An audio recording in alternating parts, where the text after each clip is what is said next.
आकाशवाणी भोपाल से प्रस्तुत हैं प्रादेशिक समाचार।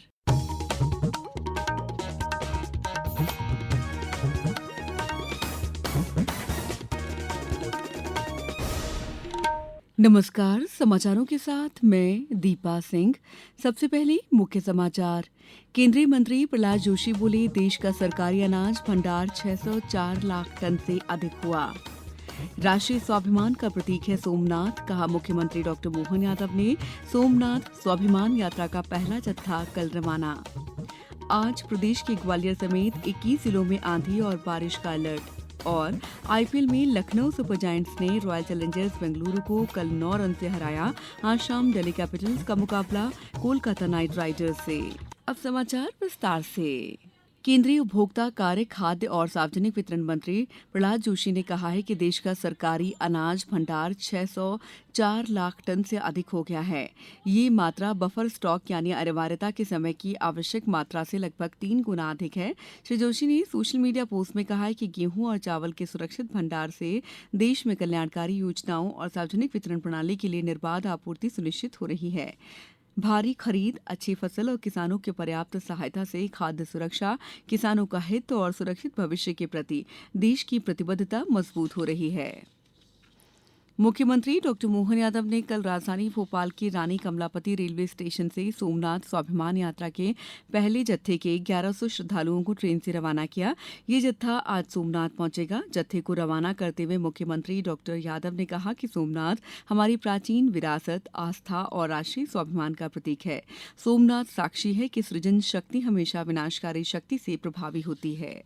गुजरात भगवान श्री कृष्ण के काल से जब द्वारकाधीश ने अपने जीवन काल में अधर्म के खिलाफ लड़ाई लड़ी तो पूरा देश अलग दौर में पहुंचा। और हम सब जानते हैं 1000 साल पहले भारत को काली छाया ने ग्रहण के रूप में डसा तो बाबा सोमनाथ का मंदिर था। सोमनाथ ये स्वाभिमान के साथ भी जुड़ा हुआ है। सोमनाथ हमारे देश के विकास का पर्याय भी है। संस्कृति विभाग द्वारा आयोजित ये गौरवशाली यात्रा सोमनाथ स्वाभिमान पर्व के अंतर्गत निकाली जा रही है। वियतनाम के राष्ट्रपति तुलाम ने कहा है कि बदलती वैश्विक व्यवस्था में भारत और वियतनाम के पास वैश्विक आपूर्ति श्रृंखला में महत्वपूर्ण भूमिका निभाने का अवसर है। मुंबई में भारत वियतनाम व्यापार मंच को संबोधित करते हुए श्री लाम ने कहा कि पहले भी दोनों देशों ने आपसी सहयोग में कई चुनौतियों का सामना किया है। उन्होंने भारतीय कंपनियों को वियतनाम में निवेश करने के लिए आमंत्रित किया। वियतनाम के राष्ट्रपति ने कहा कि दोनों देशों के संबंध पूर्व वियतनामी राष्ट्रपति हो ची मिन्ह और भारत के पूर्व प्रधानमंत्री जवाहरलाल नेहरू जैसे नेताओं की दूरदृष्टि पर आधारित हैं। प्रदेश में शैक्षणिक सत्र 2026-27 के लिए स्नातक और स्नातकोत्तर पाठ्यक्रमों में प्रवेश के लिए ऑनलाइन पंजीयन प्रक्रिया जारी है। उच्च शिक्षा विभाग के ई प्रवेश पोर्टल के माध्यम से पंजीयन कराने की अंतिम तारीख 15 मई है। पंजीयन 1 और 2 मई से शुरू हुआ था और कल तक विभिन्न स्नातक, स्नातकोत्तर और एनसीटी पाठ्यक्रमों में कुल 60,000 से ज्यादा पंजीयन हो चुके हैं। प्रथम चरण की आवंटन सूची 20 मई को ई प्रवेश पोर्टल पर जारी की जाएगी। मुख्यमंत्री डॉक्टर मोहन यादव ने कल सफाई मित्रों को पीपीई किट प्रदान की। पीपीई किट में raincoat, full body dress, helmet, gloves, mask और रिफ्लेक्शन जैकेट शामिल है। मुख्यमंत्री डॉक्टर यादव ने प्रधानमंत्री आवास योजना के अंतर्गत लक्ष्मीबाई और काजल सटोरिया को आवंटन आदेश पत्र और मकान की चाबी प्रदान की। मुख्यमंत्री डॉक्टर यादव ने पीएम स्वनिधि योजना के अंतर्गत दिनेश मौर्य को 50,000 रुपए की ऋण राशि का चेक प्रदान किया।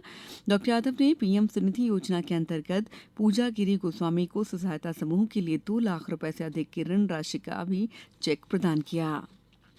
राज्य सरकार ने डॉक्टर निवेदिता शर्मा को मध्य प्रदेश बाल अधिकार संरक्षण आयोग का अध्यक्ष नियुक्त किया है। इस संबंध में महिला एवं बाल विकास विभाग द्वारा कल अधिसूचना जारी की गई।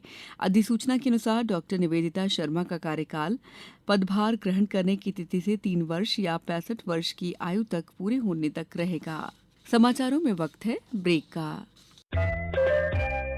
ये समाचार आप आकाशवाणी मध्य प्रदेश से सुन रहे हैं। ये समाचार बुलेटिन YouTube पर Madhya Pradesh news All India Radio channel पर और Facebook साथ ही X प्लेटफॉर्म पर AIR न्यूज भोपाल पर सुने जा सकते हैं। इसके अलावा आप हमारी वेबसाइट newsonair.gov.in पर अथवा न्यूज ऑन AIR ऐप पर भी समाचार सुन सकते हैं।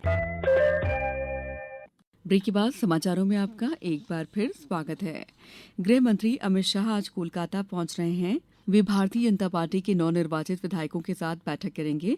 बैठक के दौरान पार्टी के विधायक दल के नेता का चयन किया जाएगा। भोपाल स्थित भारत भवन में आज से माखनलाल चतुर्वेदी पत्रकारिता विश्वविद्यालय का 3 दिवसीय मीडिया महाकुंभ शुरू हो रहा है। ये कार्यक्रम हिंदी पत्रकारिता के 200 साल पूरे होने के जश्न में आयोजित किया जा रहा है।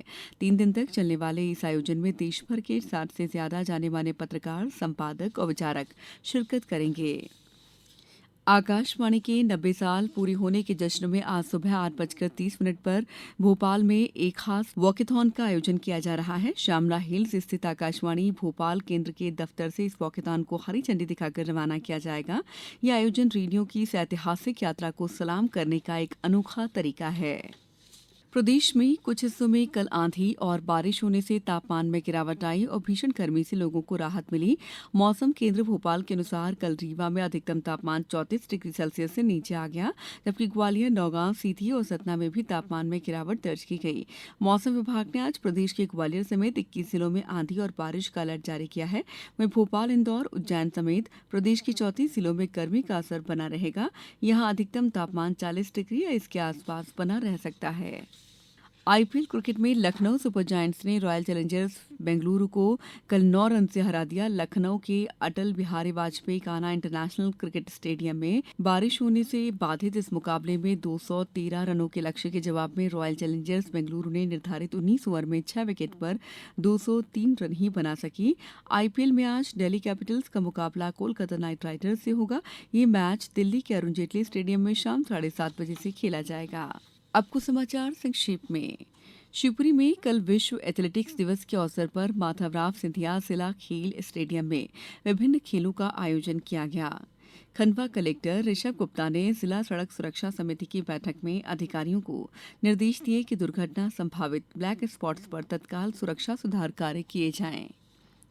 सतना में जिला पशु कल्याण समिति की बैठक में कलेक्टर डॉक्टर सतीश कुमार ने गौशालाओं की विभिन्न व्यवस्थाएं सुनिश्चित करने के निर्देश दिए हैं।